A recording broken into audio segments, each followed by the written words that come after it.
ఎమ్మెల్యేగా గెలవాలంటే పార్టీ హవా అయినా బాగుండాలి, లేదంటే అభ్యర్థికి పవర్ అయినా ఉండాలి. ఇవేవీ లేకుండా రాత్రికి రాత్రే నియోజకవర్గానికి వచ్చి గెలవాలంటే అయ్యే పని కాదు.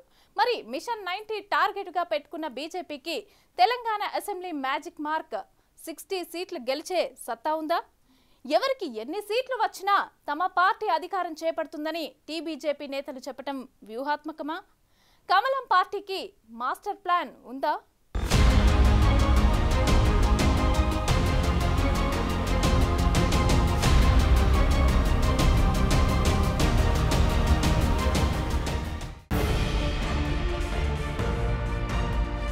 యుద్ధమైనా ఎన్నికల యుద్ధమైనా ఎన్ని వ్యూహాలైనా అమలు చేయవచ్చు. అసలు వ్యూహం రెండు రకాలుగా ఉంటుంది. ఒకటి ప్రత్యర్థి ఎదుర్కొని ఢీకొట్టేది, ఇంకొకటి ఆత్మరక్షణ కోసం అమలు చేసేది. ఇప్పుడు బీజేపీ పరిస్థితి చౌరస్తాలో ఉన్నట్లుగా ఉంది. ఏ వ్యూహం అమలు చేస్తే ఏమవుతోందో అన్న టెన్షన్లో ఉన్నారా అన్న డౌట్లు వస్తున్నాయి. ప్రస్తుతం గ్రేటర్ హైదరాబాద్లోని ఎల్బీ నగర్ సెగ్మెంట్పై బీజేపీలో ఎక్కువ పోటీ నెలకొంది. ఎందుకంటే గత జీహెచ్ఎంసీ ఎన్నికల్లో ఈ సెగ్మెంట్లో బీజేపీ క్లీన్ స్వీప్ చేసింది. అదే హవా ఇప్పుడు కూడా ఉంటుందని అనుకుంటున్నారు. అందుకే చాలా మంది నేతలు అప్లై చేసుకున్నారు. గత అసెంబ్లీ ఎన్నికల్లో ఎల్బీ నగర్ నుంచి పేరాల శేఖర్రావు పోటీ చేసి ఓడిపోయారు. ఇప్పుడు మళ్లీ ఆయన పోటీ చేస్తారా లేదా అన్నది చూడాలి. ఎన్నికల సన్నద్ధత కోసం 14 కమిటీలను కేంద్ర నాయకత్వం నియమించింది. మేనిఫెస్టో పబ్లిసిటీ కమిటీ చైర్మన్గా వివేక్ వెంకటస్వామి, కన్వీనర్గా మహేశ్వర్ రెడ్డి, జాయింట్ కన్వీనర్గా కొండా విశ్వేశ్వర్ రెడ్డిని నియమించింది. ఇక స్క్రీనింగ్ కమిటీ చైర్మన్గా కోమటిరెడ్డి రాజగోపాల్ రెడ్డి, పబ్లిక్ మీటింగ్స్ ఇన్ఛార్జిగా బండి సంజయ్, చార్జ్షీట్ కమిటీ చైర్మన్గా మురళీధర్రావు, పోరాటాల కమిటీ చైర్మన్గా విజయశాంతిని అపాయింట్ చేసింది. ఇందులో కొందరు బీఆర్ఎస్ పై పోరాటంలో బీజేపీ స్పీడ్ తగ్గిందని గతంలో బహిరంగంగానే కామెంట్ చేశారు. హైకమాండ్ దగ్గర తమ డౌట్లు నివృత్తి చేసుకుంటామని ప్రకటించారు.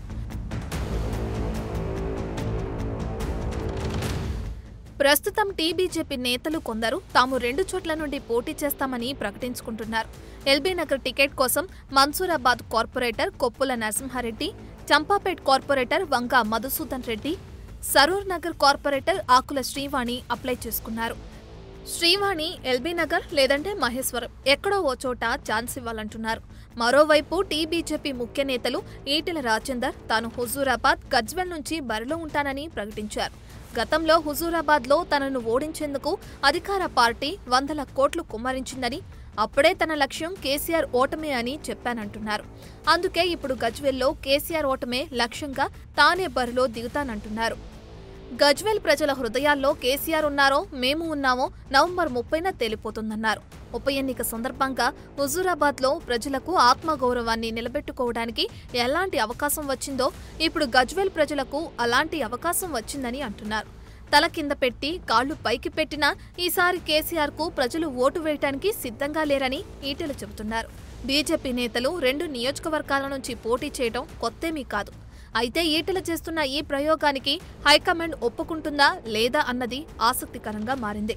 మరోవైపు ఈటెల రాజేందర్ ఒక గజ్వెల్ నుంచే పోటీ చేసే దమ్ము ఉందా అని మంత్రి గంగుల కమలాకర్ వంటి నేతలు సవాల్ చేస్తున్నారు. హుజూరాబాద్లో నా మీద కేసీఆర్ ప్రయోగించినటువంటి విష ప్రచారం కావచ్చు, హుజూరాబాద్ నియోజకవర్గంలో మా ప్రజల్ని మా కార్యకర్తల్ని వేధించే తీరు కావచ్చు, నన్ను ఓడగొట్టాలని సంకల్పించి కొన్ని వేల కోట్ల రూపాయలు ఖర్చు పెట్టి ఎన్ని ఇబ్బందులు పెట్టి చూసింది. కాబట్టి ఈ దఫా తప్పకుండా తెలంగాణ ప్రజలు కోరుతున్న ముఖ్యమంత్రి గారిని ఓడగొట్టాలని కేసీఆర్ ఓడగొట్టాలని చెప్పి భావిస్తారు. కాబట్టి అక్కడే పోటీ చేస్తానని చెప్పి ఆనడే ప్రకటించిన దానికి అనుగుణంగానే పోటీ చేస్తారు. అటు బీజేపీ కీలక నాయకురాలు విజయశాంతి రెగ్యులర్గా చేస్తున్న ట్వీట్లు పార్టీలో తీవ్ర చర్చానీయాంశమవుతున్నాయి. కొన్ని పరోక్షంగా, కొన్ని ప్రత్యక్ష ట్వీట్స్ చేస్తూ వచ్చారు. తాజాగా అసెంబ్లీకి పోటీపైన ట్వీట్ చేశారు. బీఆర్ఎస్ పై పోరాటం విషయంలో బీజేపీ రాజీ పడే ప్రసక్తే లేదని వెనక్కు తగ్గదన్నారు. ఈ పోరాటంలో భాగంగా తాను కామారెడ్డి నియోజకవర్గం నుంచి పార్టీ మాజీ రాష్ట్ర అధ్యక్షుడు బండి సంజయ్ గజ్వెల్ నుంచి అసెంబ్లీకి పోటీ చేయాలని కార్యకర్తలు అడగటం తప్పు ఏమీ కాదన్నారు. అసెంబ్లీ ఎన్నికల్లో పోటీ చేసే ఉద్దేశం తనకు లేనప్పటికీ పార్టీ నిర్దేశిస్తే చేస్తానని పరోక్షంగా చెప్పుకొచ్చారు విజయశాంతి. అది కూడా కేసీఆర్ పోటీ చేస్తున్న 2 నియోజకవర్గాలనే గురిపెట్టారామె. ఓవైపు మేనిఫెస్టో ఆలస్యం, ఇంకోవైపు అభ్యర్థుల ప్రకటనలో జాప్యంతో కమలం క్యాడర్లో కన్ఫ్యూజన్ పెరుగుతుంది. ఇతర పార్టీలో జోరుగా ప్రచారాల్లో పాల్గొంటే తాము మాత్రం చూస్తూ ఉండిపోవాల్సి వస్తుందన్న ఆవేదనను వ్యక్తం చేస్తున్న పరిస్థితి. ఈ గ్యాప్లోనే టీబీజేపీ నేతలు కొత్త పల్లవి అందుకున్నారు.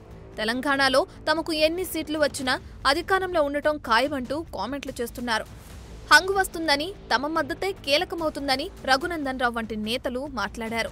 ఈ లెక్కన బీజేపీ, కాంగ్రెస్ ఎట్టి పరిస్థితుల్లో కలిసేది లేదు. దీంతో మరో ఆప్షన్ బీజేపీ, బీఆర్ఎస్ అన్న వాదనే వినిపిస్తున్నాయి ప్రతిపక్షాలు. భారతీయ జనతా పార్టీ ఈ రాష్ట్రంలో అధికారంలోకి వస్తుంది. ఎవరికి సంపూర్ణమైనటువంటి మెజార్టీ రాదు. ఖచ్చితంగా ఏదో 2 పార్టీలు కలిసి ఈ రాష్ట్రంలో అధికారంలోకి రావాల్సిన అవసరం ఉంటుంది. హంగ్ అసెంబ్లీ వస్తుంది. దాంట్లో మా పాత్ర క్రూషియల్గా ఉంటుంది. మేము 100% వచ్చేటువంటి ప్రభుత్వంలో భారతీయ జనతా పార్టీ నేతృత్వంలోనే ఈ రాష్ట్రంలో ప్రభుత్వం ఏర్పడింది. మరోవైపు బీజేపీకి బీఆర్ఎస్ బి టీం అన్న కామెంట్లను ఆ పార్టీ నేతలు ఖండిస్తున్నారు. మొన్నటికి మొన్న ప్రధాని మోదీ తెలంగాణలో 2 సభల్లో పాల్గొని వెళ్లారు. నిజామాబాద్కు పసుపు బోర్డు ప్రకటించారు.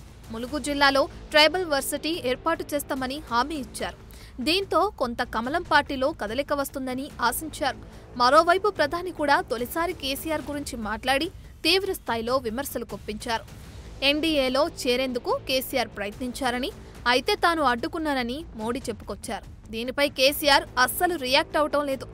ఈ ఒక్కసారి 5 ఏళ్లు తనపై తెలంగాణ ప్రజలు నమ్మకం ఉంచాలని మోడీ కోరుతున్నారు. అయితే ఎలక్షన్ ప్రిపరేషన్ అందుకు తగ్గట్లుగా ఉందా లేదా అన్న డౌట్లు కమలం క్యాడర్లో కనిపిస్తున్నాయి. అటు తెలంగాణలో బీజేపీ మేనిఫెస్టోను ఎప్పుడు ప్రకటిస్తారనే దానిపై స్పష్టత కొరవడడంతో స్థానిక కాషాయ నేతలు దిగాలు పడుతున్నారు.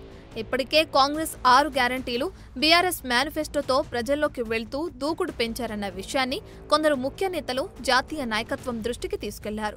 ఎన్నికలు జరగనున్న 5 రాష్ట్రాల్లో తెలంగాణలో చివర్లో ఎన్నికలు జరగనుండడంతో ఎందుకు తొందరపడుతున్నారని ఎదురు ప్రశ్నించినట్లు తెలిసింది. దీంతో మేనిఫెస్టో ప్రకటనకు మరికొంత సమయం పట్టొచ్చని చెబుతున్నారు.